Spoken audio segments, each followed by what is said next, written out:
I'm excited, y'all. So, I've been meaning to do this video for months, and you've seen little previews around in some other videos, but we're doing it. We're gonna do it now. Glow-in-the-dark paper. So I found this company through a YouTube channel that I watch pretty frequently called Zeke's Lunchbox. They're an artist that's based in Australia. Pretty friggin' awesome art, go check them out. But in one of her videos, she used these recycled papers for a group gallery show, and I thought the idea was interesting, so I followed the link to the company that she got the paper from, and I got absolutely sucked in. Dodgy Paper is a company that makes fully recycled artist papers using scraps and offcuts from things like old packaging, comics, and other papers that they find. In some of their papers, you can even see the big chunks of comic page or whatever paper they used to make that paper. Paper.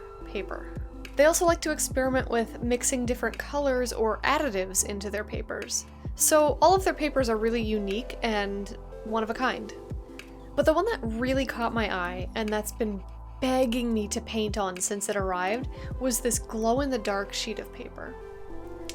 So I've been on a bit of a fluorescent neon kick, and whenever I saw this paper is not only UV blacklight reactive, but also glow-in-the-dark, I needed it. Y'all, I needed it. There's a huge difference, not only just visually, but also process-wise, between using paint to cover a surface and painting on top of a pre-tinted surface. So I wanted to know how painting on top of a glow-in-the-dark surface was going to turn out, as opposed to using glow-in-the-dark ink or paint, which I don't even have anyway, to be honest. By the way, I make new art videos every week, so if you're not subscribed, make sure to hit that subscribe button and stay notified of new uploads. Now, I mentioned that these papers are recycled.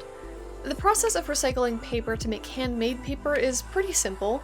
You blend it up with water, sift it into a frame called a decal, plop it onto a flat surface, and let it dry. But the process does one very important thing to the paper, in the blending process specifically. Normally, the cellulose fibers that make up paper after being extracted from wood are pretty long, which is how you get durable papers like watercolor paper that can hold up well under the stress of having so much paint and water applied to them. But when you recycle paper, in order to get the old paper into a form that can be remolded into new paper, you have to blend it up. Meaning, you're chopping up those long cellulose fibers into shorter fibers. When the new paper is reformed in that frame and left out to dry, those shorter fibers don't hold on to each other as well. What this basically means is the paper is really soft and it falls apart easily, especially when water is added. Meaning I have to be very careful not to destroy the paper when I'm painting on it. I did some tests on a scrap piece. They actually print their business cards on the paper that they make, which is really cool, but it also lets me test out the paper without wasting one of my own sheets.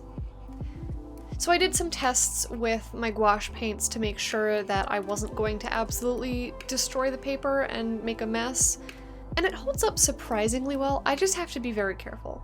This could be mitigated by adding a layer of transparent gesso to the paper to protect it, but I didn't have any transparent gesso, so I just took it slow. Depending on the medium you use, you might have more or less trouble keeping the paper fibers held together and keeping the structural integrity of the paper intact. Dodgy Paper sends a little pamphlet with each order with instructions on which mediums are better or worse for their papers. But even if you want to use a medium like watercolor, you just have to be careful with it. Because this paper glows in the dark and I wanted to show that off, I knew I didn't want to cover the entire paper with paint. That kind of defeats the purpose. I wanted to use the glow-in-the-dark features to show off some interesting shapes and silhouettes. So I started sketching some ideas where I frame the figure with a circular shape around their head. My usual process for painting is to find a face that I like on either Pinterest or in one of my figure drawing reference packs, and change it up some so the features are more aligned with my own style. Sometimes I think about color before I start a painting, but this time I just went straight in and let my gut feelings guide the color composition of this piece.